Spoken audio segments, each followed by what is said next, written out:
You know, some people out there, when they talk, they fake the funk.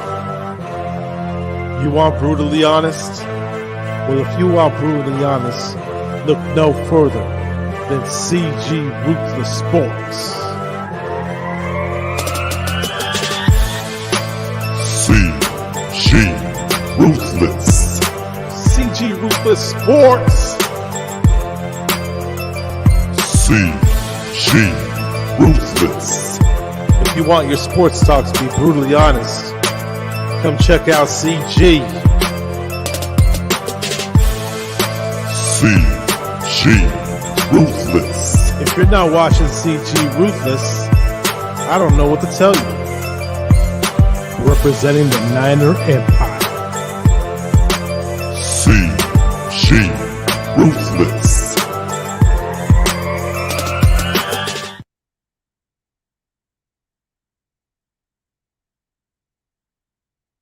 Ladies and gentlemen, please welcome 9ergang Podcast. What's good, man? Hey, what's going on? What's going on? How you doing? Appreciate you having me on the show, man. Tell me where everybody can find you on social media. So you see it right there, 9ergang Podcast. You can find me on YouTube. You can find me on IG at 49er_Dion. And then on Twitter, you can find me at SwiftD. So yeah, man, right. That's just what I got. I'll have like all the other stuff, man. I'm a little too old for the Snapchats and TikToks and all that. Same here, man. So let's get on to the matchups, man. Which is the most intriguing matchup for the Niners and Bears matchup? Like, what are you looking forward to this week? Keeping it a buck with the situation with the defensive stars being out, man, is just seeing who else they have to bring at us. To be honest with you, man, this is a game that works in our favor. We can't win the game at home. We ain't won a game at home in over a year. So us being on the road seems to work because we won our first two games and those were road games.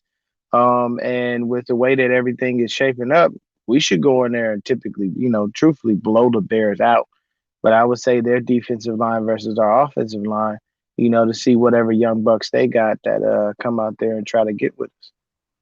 Yeah, it's kind of like one of those kind of games, but it kind of has a bounce back type of game. But then it wouldn't surprise me because of the way our offense is playing. Like, there's games where we should have really won, but we blew it against Seattle, who we should have destroyed. But that was like, wow. Then Green Bay, we could have at least won the game, but no. But the Bears, to me, it's like when I look into this game, I'm kind of like, I feel as confident like I felt like those previous weeks. I wasn't that confident. Like the Colts game, I knew for some reason it wasn't going to be a win. And then for the matchups for the Cardinals, I just didn't think it was going to happen. But when I look into the Bears, I'm thinking they don't have a good offense. Sure, they got a young quarterback he'll get more experience and get better as the season goes on.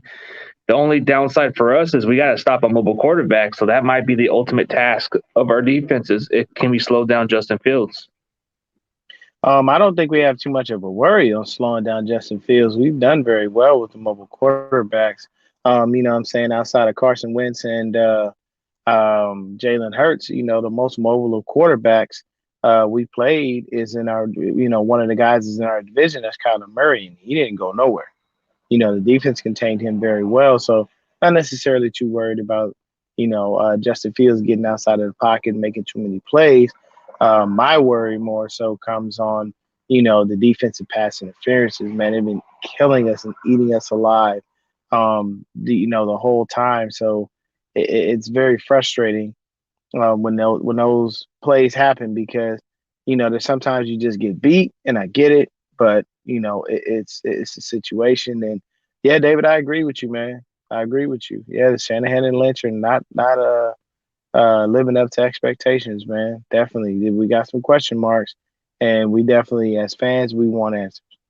Yeah, we want answers because they're not doing exactly what they're supposed to do. When I look at this kind of game, I mean, yeah, our defense, I think that's what's going to hurt us most, even though the Bears offense may not be as good. But if we catch some penalties by holding them or get with penalties, it's going to benefit them. But if we can step up and overcome those adversities, then I can see us winning. But if we keep shooting ourselves in the foot and keep causing like some holding penalties and some PI stuff, then this may be the downside of us. But I feel like we should be able to dominate them. But it wouldn't surprise me if penalties are going to play a factor. Yeah, penalties could possibly play a factor, man. That can be bothersome. But hopefully we can cut down on those penalties and get things going and get things right. The bright spot for us is Trey Lance was back at practice. I never believed he was injured because when you coming off of a knee sprain, you don't move like that. If you didn't see the video, you got to jump on the Twitter, man. He was moving like he ain't never been hurt a day in his life. I don't believe that his injury was real. I do believe that, with the situation with Jimmy where he wound up not playing in the second half, I think honestly it wasn't a situation where he was injured either. I think Kyle just got tired of it. But then Kyle made me backtrack on those words with, his staunch support of Jimmy Garoppolo. And for me as a fan, I get tired of watching Jimmy go out there week after week and stink to join up. It gets bothersome. And I don't want him to do that because if we imagine we lose this game to the Bears, we can't win at home and we have to come back home and play the Cardinals. And the Cardinals were missing one piece on offense, and that was the tight end. And now they have Zach Ertz. So they're not missing anything. So just imagine that, bro. Like we go out there, lay a stinker against the dang Bears because we just can't get it together and Jimmy keeps screwing it up. And then next thing you know, we go home and we got to play the Cardinals. And the issue is when we were at home, our fans were booing. And the stadium wasn't even filled. It was like a quarter of the way full. And those boos were loud and resounding. So that tells you, hey man, we do what you're putting on the field ain't cutting it, bro. Better get it together. Yeah, we speak how we want to feel, and we feel like this was unacceptable. This is not the product we come to watch. We come to watch better results. But when you look at the way we're playing, it's like, man, what is Shanahan doing with Brandon Ayuk? Ayuk to me should be more utilized, but he's not. Like, what is it with this situation, like this doghouse and this other stuff? Is Shanahan just trying to hold his ego and try to put this team behind him or something? It's like I don't understand his issue. It's like I'm trying to answer myself this question: is why is he doing this to all these players? He's done it with so many players in the past, and even the one that we let go a while back, he's actually kind of benefiting a change of scenery ever since Shanahan put him in the doghouse. So it's like, damn. Yeah, man, it makes no sense. You know what I'm saying? He calls people out, and John Lynch went and called out Brandon Ayuk again today. And what kills me is people put out parts of the All 22 all the time, all over social media, so you can find it and you can see it. He was running wide open on I don't know how many plays. You can't just keep running wide open and the quarterback don't look for you. Jimmy literally on that interception he threw to Debo, he didn't even go through his reads. His head was pointed directly at Debo. That's what we zeroed in on. So it's like, yeah, we know where you're going with the ball. That's way too obvious. You going to Debo Samuel. All we got to do is just play the ball properly and it's easy. We pick it off.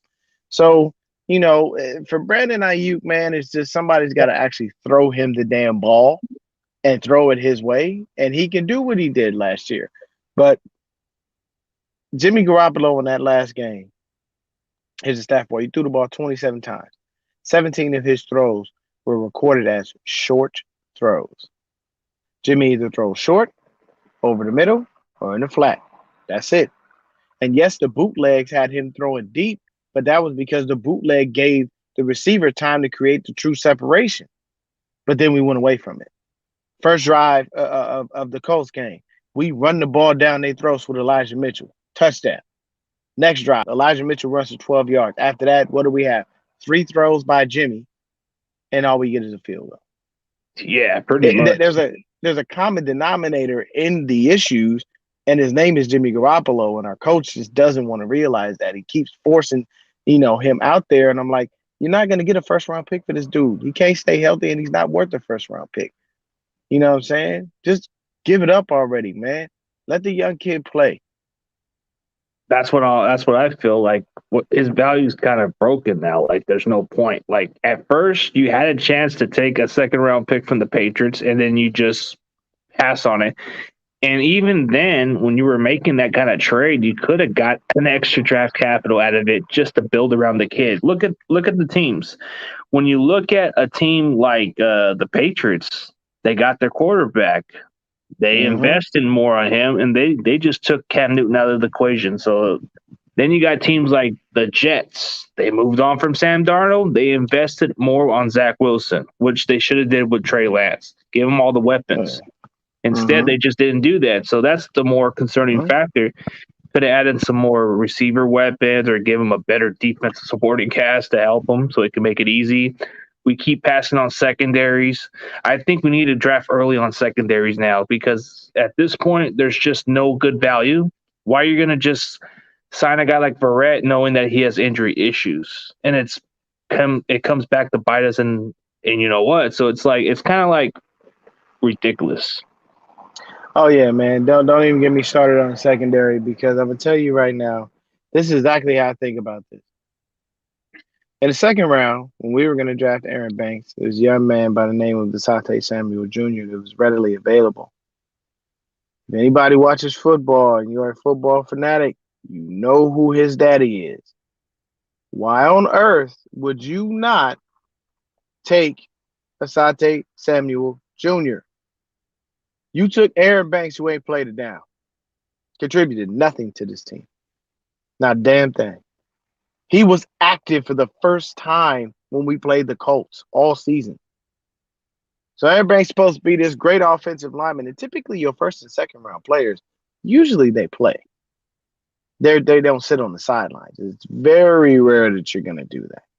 So my thing is, I knew that Asante Samuel Jr. was going to be great. And I knew that Jason Verrett had a very low probability of making it through this year. It's not uncommon. He does get injured. He is injury prone. There's nothing against him personally. These are just facts. I'll give you another person. I don't know why he's still on the team. Jalen Hurd. For what? Why is he here? Because favoritism. It's favoritism. He does this crap all the time, and he needs to stop. You need to let guys go. You need to know and admit when you're wrong. In life, in relationships, in all facets of life, you have to be able to suck it up and admit when you messed up. Kyle, you messed up. Jimmy's still out there. You messed up. Jalen Hurd, you messed up. Dante Pettis, you messed up. CJ Beathard, you messed up. Solomon Thomas, you messed up. There's too many screw-ups, and you don't want to take accountability. So you've got to learn how to do that. And that's the whole point of it, man. Like, you know, we have to invest in the DB early, but it's never been this franchise's forte to do so. Yeah, it's been the issue. Like, it's hard for us to develop talent, but then we have to find those late rounders. And that's kind of like, why can't we just get some good ones in the early rounds? And that's been the issue. If you take away the 2019 draft picks in the early rounds, we didn't draft good. We always had those misses a lot. So it's like, you look at this one, and I can agree on what David McNew is saying right here. Don't forget third rounders. Yeah, Aubrey Thomas, why'd you even draft this kid? He's on the bench. And then you got Trey Sermon. You barely playing this guy. Like, why? And Trey Sermon came out and balled. Kyle Shanahan, since he's been here, and anytime you see him in any system he's ever run when he's been an offensive coordinator, does he not run two running backs all the time? He runs two running backs, but he's not even.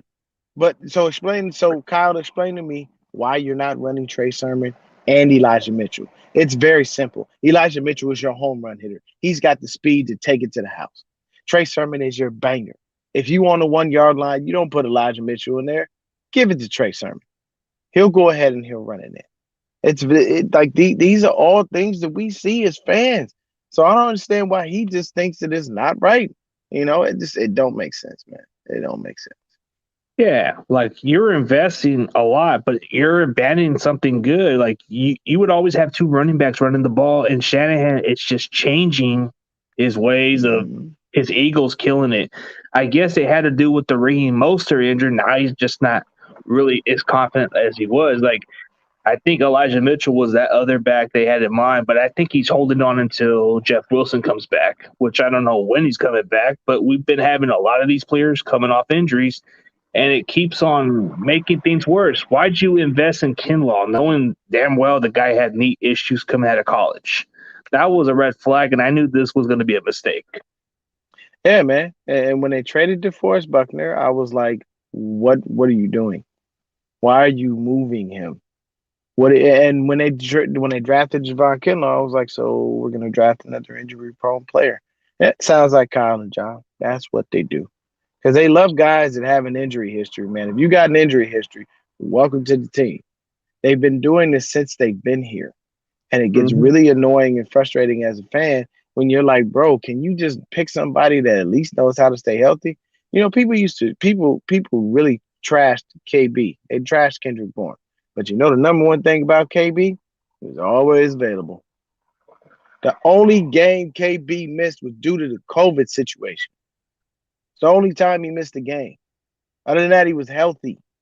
Yes, he had some drops here and there, but at the end of the day, KB was either catching a first down or a touchdown. Look at his stats. And he over there in New England having a damn good time. Yeah, he's getting his opportunities, and that's the one thing you're going to miss about Kendrick Bourne is his durability and his. I mean, even though he needed to work on being more consistent, but he was still the kind of guy you can count on when the game was on. Like when the game was on, when you needed to get a third down conversion, that's the guy to give the ball to. But then you look at a guy like Mohamed Sanu. He's not the same player like he was with the Atlanta Falcons. And then you're going with somebody like Shanahan just makes me really scratch my head a little bit. Like, why are you taking chances on guys who are not working out no more? Why are you still keeping Tom Compton? The guy can't block to save his life. At the end of the day, man, he gonna keep making these crazy decisions, and we gonna suffer through it. We got him for at a bare minimum at least another 2 years because Jed York went and gave him that extension. So, you know, they're not gonna kick him out the door that fast. Though other coaches in Kyle's current situation would have been fired already. Any other coach would have been fired already. You know what I'm saying? Like, it's very simple. That would have been the case. You can't have that type of issue and those types of situations occurring. So for me, I would say at the end of the day, we're going to have to suffer through some of these things. And I hope that we wind up getting some W's. I am not watching any 49er football as long as Jimmy Garoppolo is the starting quarterback. When Trey Lance starts, I'll go back to watching because I'm tired of watching him go out there, be inept, and stink it up. You had 11 targets go to Deebo Samuel. Your next leading receiver was Jermichael Hasty. Last I checked, everybody said Elijah Mitchell was the best receiving back that we had on the squad. So somebody explain to me why Jermichael Hasty is leading in targets. Because you're not seeing the field properly. You're not going through your reads. Same thing they try to say, you know, everybody keeps saying, oh, well, Trey ain't ready, Trey ain't ready. I don't care if he isn't ready. Put him on the field and look, man, Sugar Free said it best, baby. You stay ready. You ain't got to get ready now. You got Go to ahead and put him out there. Give him the reps. Our season is pretty much a wash. There's not a fan right now that's going to tell you we going to the damn Super Bowl. And if they are, they're delusional. Yeah, that's what I'm saying. We are on the outside looking in barely for that last playoff spot. Yeah, barely. We'd be lucky, but as a fan, you know, you just get tired of these same BS results. Like, there's no excuses for Shanahan this year. There's not as much injuries. The injuries are not as bad as it was. So what's the problem, Shanahan? You got the guys, you're just not using them. Brandon Ayuk should be out there. Why you put him as a kick returner? That's stupid. You just don't know what you're doing. Sad thing is Debo was doing kick returns and he was doing better than our returners. Yeah. The man averaged 30 yards a kick return. So the thing is if you bring the ball out, you better get past the 25. You know why? Because you could have just let the ball go into the end zone and bounce out and lead the been in 25 regardless. I don't need you to get stopped before the 25-yard line. Otherwise, it's meaningless, truthfully. So it's frustrating, but versus the Bears, all of the cards are stacked in the deck for us to win. We just got to go out there and execute. Yeah, we got to execute. And the fact that the Bears defense are going through injuries with their pass rushers out, that should open the door for an opportunity. And the fact we're going to play against one of their offensive linemen that's not that good, Bosa should be able to have a field day just getting field for that game. But we got to wait and see, man. I've heard that other tackle that they just got, he's not that good. So that can be like exactly what Myles Garrett did.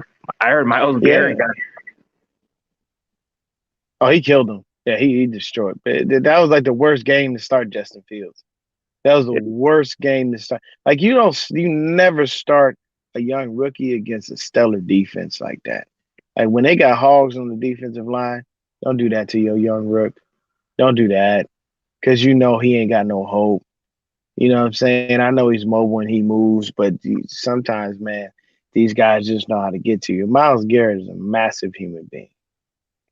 Yeah, he is, and the fact that you just close the blink of the eye and he already got Justin Fields right there. That's all it took. But if we can do the same to Justin Fields, then man, I can see he's going to go through some growing pains. But the fact that we're not even going with Trey Lance, it's kind of like, what is it with the coach staff? If you said he's not as injured as people think he is, then why is Shanahan even putting it out there? Is he just kind of like getting the fans to silence up the hype a little bit, or what? He just he wants to stick with Jimmy, man. And I honestly think that Shanahan has an egotistical way about himself where he has to be right. Like it has to go his way. He has to get all the credit. And if he doesn't get all the credit, then he doesn't want to do it. So I don't understand why he keeps trotting out Jimmy, but maybe it's because he feels like, hey, my record with Jimmy is better. But Jimmy's only given you one winning season. He came in at the end of the 2017 season and ripped off 5 wins, but you gave him a condensed playbook. Why couldn't you give Trey Lance a condensed playbook all year long and tell him, hey, if you ever need to be called into the game, I need you to learn these 10 or 15 plays. Learn it, like it, love it. And in the game against Arizona, I was there at the game, bro. I was only 13 rows up. My thing is why would you not give him a game plan that's going to allow him to win? And why on God's green earth is Travis Benjamin playing wide receiver? He is a kick returner. He is not a receiver. So if you wanted Trey Lance to win, you know what you could have done? You could have put Trent Sherfield out there and Juwan Jennings. You know why? That's who he plays with all the time. Why not allow him to connect with the guys he has a rapport with? They know what he's going to do. They see how he moves. They understand, hey, he's going to throw the ball now. He throws the ball with this type of velocity, whatever the case may be. I'm not saying Brandon Ayuk and Deebo Samuel shouldn't have played, but you sprinkle in the dudes that he's comfortable with. Anytime him and Trent Sherfield are on the field together, there's magic. The first touchdown of the year, people, was scored by Trey Lance, not Jimmy Garoppolo. Trey Lance came in the red zone and threw that touchdown pass to who? Trent Sherfield. People. Yeah, the connection, even during training camp, the way they were working together, it seems like the chemistry is right there. Undeniable. And those deep passes, like if he needed to throw in the deep pass, Sherfield would be the guy to go to. So it's like, why did you put Travis Benjamin and other guys out there? And then Mohamed Sanu, I don't know. He seems okay, but then I'd rather have Jennings because he's younger and cheaper. And it's not like he's kind of like he's still got a lot of good years in him compared to Sanu. Well, I mean, I would love to have Juwan Jennings out there. I think he's probably one of our best receivers, and he slept on because Kyle keeps burying him on a depth chart for losers. Like, it doesn't make sense. At the end of the day, every week, there should be Brandon Ayuk, Deebo Samuel, Juwan Jennings, and Trent Sherfield. All 4 of those dudes should be active. There should never be a reason that Trent Sherfield is not active, especially not as a replacement being Travis Benjamin of all people. Which 49ers do you think will make the Pro Bowl this year? We don't have anybody that's going to make the Pro Bowl outside of probably Deebo Samuel, Nick Bosa, maybe Fred Warner. Yeah. But those are probably the only dudes that make the Pro Bowl. We just don't have guys that are Trent Williams. He's definitely making the Pro Bowl. And then Juice, because he's the best fullback in football. But those are your everyday suspects. You're not gonna have anybody new from the squad making it. Unfortunately, Artie ain't done nothing to make no damn Pro Bowl. I know he tripping with that one. I think that was a joke. Man. That probably was. Hey, Yeah, but I man. like his motor, but he hasn't produced yet. So Yeah, Charlie Warner outplayed Dwelly. It wasn't that Charlie Warner outplayed Dwelly. Charlie Warner's just a better blocker than Ross Dwelly. That's the truth. That's why they drafted Charlie Warner. They didn't draft him to be a receiver. They drafted him because he had great blocking skills. And Shanahan loves blocking tight ends because he can use them in his scheme to be able to help his run game out. Having when George Kittle is healthy, it's like having an extra offensive lineman. Why? And because he blocks that well. And if people don't know, do your research. George Kittle's father was an offensive lineman. That's why part of his blocking is great. Yeah, these people in here just joking around now. Everybody having fun with it. I'm cool with it, man. yeah, the I'm a laid trolling. back. I'm a laid back dude. They trolling right now. Travis Benjamin gonna Yeah, make the damn big, Pro Bowl. big play Slay, and then they say Debo. I think Debo likely because he's already Oh like yeah, he's 648 yards receiving right now. So oh it's he like, lighting it up. You like can't tell Debo he ain't making the Pro Bowl because he be too busy balling. Like the young man, it's great. No, that's why I said everybody kidding in here. It's all gravy. yeah, I am. But yeah, I Debo has been amazing this year, man, and I think it's great. Trey, he does. You're right, Mac. Hey, look, that's what I'm saying. When Trey Lance is in there, mix in the people he has chemistry with. It will help him build confidence because he's making completions. And as he gets more reps with the ones, the line will come in and be more cohesive and understand how to be able to deal with a mobile quarterback. And the receivers like Debo and Ayuk, they'll start to build more of a rapport and be able to know what he's going to do. The connection has to be made, and it takes time. I was on with my guys from overseas, the Shank Club, and they had Jesse Sapolo on, and he was talking about the transition from Joe Montana to Steve Young. Same type of situation to an extent, because please, people don't kill me. I'm not putting Joe Montana and Jimmy Garoppolo in the same sentence ever. Period. That is not what I'm doing. I'm saying the style of quarterback they are. Jimmy's a stand in the pocket type quarterback, and so is Joe Montana. And when you go from Jimmy to Trey, it's the same thing from uh from Joe to Steve. Steve was a mobile quarterback. And what he said was, they had, hell yeah, he'll make a 1,000-yard season, guaranteed. Um, he's basically said they had to coach him up on the field in the game, and he was like, "Yo, we had to let him know, hang in the pocket a little bit longer, man. We got you. Don't you know, coaching on the field between players is perfectly fine. That's how you build a cohesive unit. It's okay for them to tell Trey, hey, man, I know you ran, I know you got the first down, but look, bro, hang in the pocket, baby. We got you. Let the protection hold up. Go through your reads properly. Get it going. You had dude over here that could have got us a TD, whatever the case. And as long as you do it properly and the person is receptive of the constructive criticism, you can win. It's not uncommon for players to build cohesive units like that by telling each other, hey, man, we good, baby. I know you. I know. I appreciate the first down. We got you. Let us do our job, and we gonna make sure you're gonna be cool. Yeah, that's what it is. If you give the kid more confidence and then have that line build that chemistry, like you said, but why Mm-hmm. not just bring him the players that he was better with? Like Trent Sherfield is like his blanket, but Debo for sure he can. Debo for sure is going to be out there because that's the Mm-hmm. confidence I've seen from him. And then you see, I think with Ayuk, if you put him out there, I think it's going to get better. But then when you put in somebody like Sanu seems to kill that chemistry a little bit. Like you Yeah, can't. the thing is, Mohamed Sanu, man, he's there and he's there for veteran leadership. Honestly, because I think that Ayuk and Debo, they love them some Emmanuel Sanders. They really like that dude because he helped them come along. He helped them be a pro.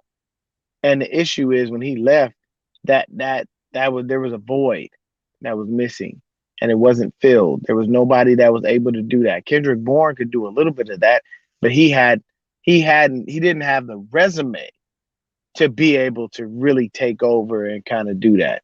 Eman Sanders, Super Bowl champ.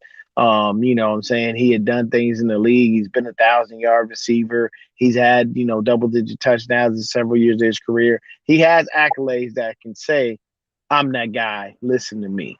When you have that, sometimes young players want that, man. It's like a child that's in school and they're screwing up. They don't want you to leave them alone or let them keep screwing up. They truthfully prefer someone to discipline them in some way, shape, or form to get them back on track. Everybody wants, to be understood and to be heard. And at the same time, people want the help. And I think that's why Muhammad Sanu's there, because he definitely ain't there to do nothing else. He ain't done much of nothing all year. So I understand that he's there, but it's truthfully, that's why I said the guys that need to be active every week: Juwan Jennings, Deebo Samuel, Brandon Ayuk, Trent Sherfield. Yeah, those are the guys that should get more reps, but somebody like a Muhammad Sanu is taking snaps. And then you got other guys like Jalen Hurd, who's pretty much holding back a roster spot when he's on IR. And the question is, when is that guy going to ever play? That's what I don't understand. Like, he ain't gonna play. He ain't gonna play. I ain't mean to cut you out, bro, but when I go to Jalen Hurd, he ain't gonna play. Jalen Hurd never played down in the NFL, and I don't believe he will, because everybody got hyped on 2 years ago, on 2 or 3 years ago, at the Cowboy game. That was a preseason game. It meant nothing. It showed us something, but it meant nothing, because after that game, you've not seen him do anything. Yep, and that's what I've been trying to tell one of my buddies who's been hyping this guy. I like say, dude, he's been injury prone all season. Not to sound like his whole career. Yeah, no pun intended to my boy Minded, but come on, man, that guy's not gonna cut it. Everybody has their guys, and I get it. People have people that they like, and they've looked into them. They follow these dudes. They see their careers and stuff like that. Like for college, I'm a UCLA guy. So I followed Miles Jack when he went to Jacksonville. You know what I'm saying? And I keep an eye on my UCLA guys that are around the league that are doing things. So what do you think of our safeties?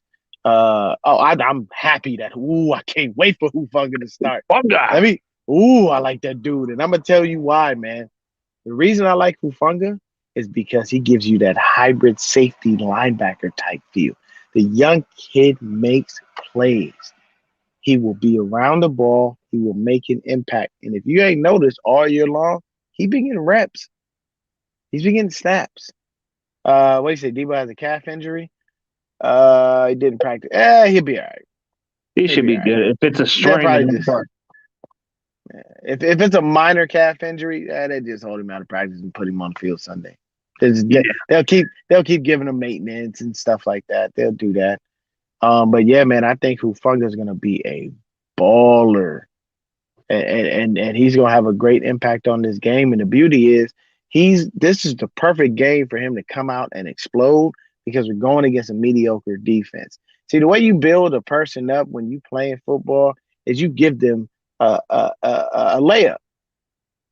So when the hard time, exactly, you give them that mediocre offense. Then when they come in against a harder offense, they understand that things are going to take a little bit. It's going to take a little bit more out of them, but at the same time, they have that confidence they can make the plays. That's what you do. That's how you hype your people. You pump them up.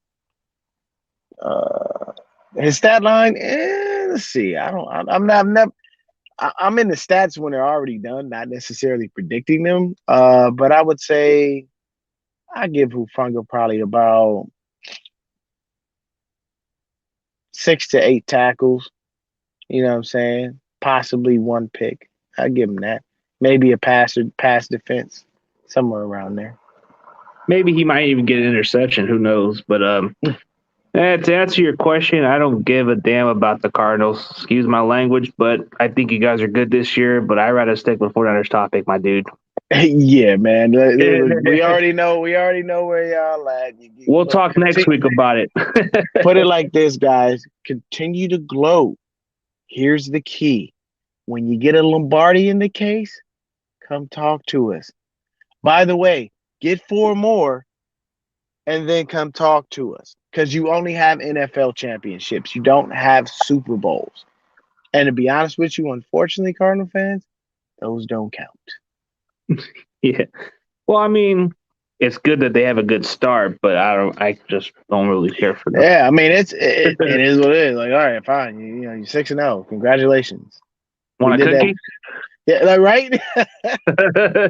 But okay, but I think projection wise for Hufunga, man, it's like I just like that he's a good tackler. He's got good angles, but people were questioning him coming out of college because of the injuries in his 40 time. But I think he makes up for it. Like he was a Pac-12 Defensive Player of the Year, and you get him in the 5th round. Like, dude, that guy could be a baller. What Hufanga has is what Jerry Rice had. It's called game speed. Yep, See, 40 time, that underwear Olympics stuff to me, whatever. overrated. At the end of the day, it doesn't matter that you can run 40 yards in 4.23 seconds when you ain't got no pads, no cleats, and no helmet on. And you don't have another human being running at you to stop you. Like, it's overrated. So you can run fast. Fantastic. Let's put the helmet, the cleats, and the pad. I've always said the 40 times should be run fully padded. It You should have be. on everything. And that will allow you to see somebody's true speed. And the difference, when I say game speed, Jerry Rice didn't have no blazing 40 time. Oh yeah. But when he was in the game, he still could separate and he could still run away from you. Game speed is better than the 40 time in any way. So that's basically it. You know what I'm saying? I look at game speed gonna be dope. You watch. I think when people look at game speed, like for example, like when I see Juwan Jennings play, I think he plays a little bit faster than a 4.7. If you look at the way he plays, I just don't like. I tell a lot of people, man, why you are concerned about a guy who can't run that fast in the 40? Like I rather look at a guy who can play the game with speed. Because like Rice wasn't the fastest guy, he wasn't like the world athlete. Like you got a lot of these speedy players. You're not going to get a lot of those Tyreek Hill guys. You might get some of those John Rosses who don't pan out. You might get some of those Marquise Goodwins who are not consistent. So I'll give you a name, and he's on our team. So I don't give no love to Tyreek Hill. Let me tell you why. Tyreek Hill, I ran track. That's what I did. I didn't play football. I ran track. I never had the size to play football. Let me tell you this. When you have shit form, but natural speed, it's a gift and a curse. Because you can run fast as hell. But if your form is off, there's somebody with better form that can beat you. That's Tyreek Hill's problem. He has no form. If Tyreek Hill tuned and tightened up his form, he'd be the fastest man in the NFL. But there is someone who's faster than him. It's been recorded. There's a chip they put in your shoulder pad to track your speed. His name is Raheem Mostert. He ran 23.09 miles per hour. No one has run a faster time in the league, including the so-called cheetah Tyreek Hill.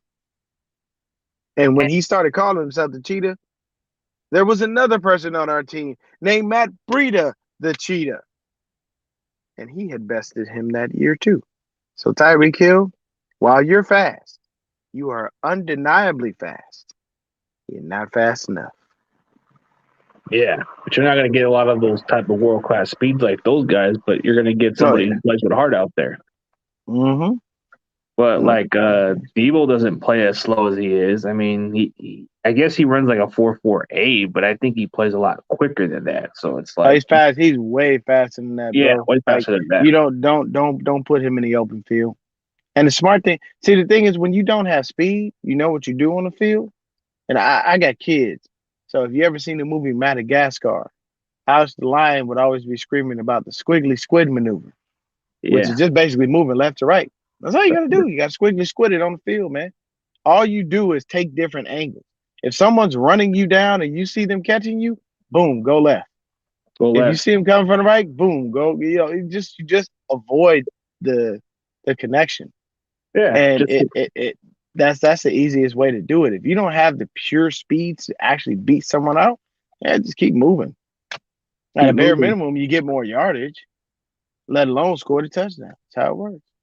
Yeah, they'll get the big amount of yards, but if you can stop them from scoring, that's all that matters. Like I remember when I was doing like a what you call like those kickoff teams, I wasn't like Hmm. quite the fastest guy, but I was able to track where the returner was going to be, and I was able to make that tackle before he even got a big Hmm. play out of it. That's what you were referring to, like the speed wise. Like Hmm. if you can catch up to somebody but track pretty well on where they're going to, then you can make the play right there. Speed doesn't Yep. matter as long as you get there. Yep. That's truthfully it. You know what I'm saying? And then again, you do have those guys like Raheem Mostert. Don't pull your hamstring trying to catch him. If he got a straight line, just run like you trying to catch him, but don't exert all your force because you're not going to. There's just dudes that just their speed is outlandish. What makes Tyreek Hill special isn't solely his speed; it's the fact that his speed is top three, while being able to maneuver in any direction. No, Tyreek Hill's and I'm Pinor. I know you. I follow you. I mess with you. It's not. I'm not doubting that he has speed at all. What makes Tyreek Hill dynamic to me is his body control. I don't know another receiver in the NFL with body control like that. Because I'll tell you this, and some people may not see this, but you really need to watch the tape. Patrick Mahomes throws a lot of dead ducks, and he throws a lot of balls that should not be thrown. But he knows Tyreek Hill can make the play. He knows Miko Hardman is going to make the play. He knows that Travis Kelsey is going to make the play. So he puts the ball up because of that. Tyreek Hill has undeniable body control, and he has undeniable natural God-given speed that you don't wake up with every day. Who should avoid? Nobody. They're not going to trade for anyone. Yeah, There's no, no but one that they can trade for. Mm-mm. there's no Nope. point. Like I would, if it had to come for us to pick an option, I would think maybe getting somebody like maybe getting a James Washington, but that ain't gonna happen. Yeah, I would have said try to get us a defensive back, but Yeah, there are no defensive backs worth trading for right now. I know everybody was talking about Cam Dantzler, but the issue is we don't have a lot of draft capital, and I'm not looking to spend it on somebody that's going to be a 1 year rental. So we just gonna stick with what we got. To be honest with you, I'm comfortable with Diamondo Lenore. I like that kid. He just has to get more playing time, and we for damn sure don't need to be putting Drake and Patrick ass back on the field yeah, because you see what happened when he got in there. yeah. Speaking of Diamond Lenore, his sister was actually on my that comment stream like a while back, and she just like how I was making videos about him. Oh So yeah, she, yeah, he's cool. He's cool people, man. You know what I'm saying? He's from the L.A. area. I went to high school with his older brother Commodore. yeah, the one that she told me that passed away or something. And then he said something. Yeah, Yeah, yeah, she's a good person. Like she would come on my comments and she would always say she appreciates how I praised her brother all every now and then. yeah, man. When you do that stuff, people get to it. He said, "Thanks for blasting the team when it's deserved." We know people like Robo is doing the deserve. See, here's the thing, man. You got people that are like over exaggerating over exaggerating optimists, if that makes sense. Like they always look at the bright side of things, bro. Look, sometimes you gotta just understand when you gotta call a spade spade. It is what it is, man. Sometimes things just do not work out, and it's not a good time. You know what I'm saying? And I'm one of those people. I'm realistic. Hey, if we riding high, and at this point we were 6-0, and we hadn't lost a game, you'd hear me praising the team. I'd still be saying what we can work on because you can always get better. But at the end of the day, yeah, man, I always try to keep it a buck with people. I guess Pioneer is saying exactly what you're saying. Yeah. Well, it's just we're here to speak how we want to speak, but not Hmm. all these fans that want to believe what they want to believe, go ahead and believe what you want to believe, but don't be all upset if we're telling you the truth, you know? Yeah, that's the thing. We out there keeping it a buck, and if you get mad about it, it is what it is. If I always tell people, you don't always have to like, the video if you don't want to. I understand it. I'd appreciate the like. It helps the algorithm and whatnot. But if you don't like the video because I'm saying something that you don't care for, at the end of the day, I'm only trying to give y'all real facts. That's my whole point is to give you the truth. I don't want to lie to you. Kwan Williams. No, he won't be with us next season. Kwan most likely one. We got like 27 to 30 free agents next season. There are a lot of people that won't be around, and half our fucking DB room is going to be gone. So we're going to have to invest in the defensive backfield. But yeah, I mean, I would love to have K1 there because they do look at him as a nickel corner. That's the idea. So hopefully we can Or get that right. or maybe the idea of maybe we put Thomas out there as a nickel. Maybe since it didn't work out for him to play outside, maybe they'll put him at the nickel and then put Lenore at the outside. Yeah, we got it. We got to work, figure it out. You know what I'm saying? However we figure it out, get the guys at their positions, get them some reps and get them acclimated so they can start making plays, man.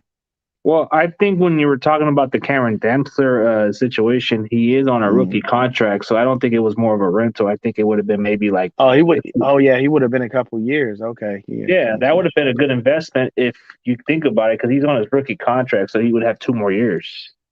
Yeah, but they just don't pull the trigger, man. That's the They issue. You know, they John and Kyle, they don't like pulling the trigger on defensive backs. And I mean, Stephon Gilmore, you know, the Patriots did him a solid by sending him over to Carolina, you know, and to be honest with you, man, you gotta think about that.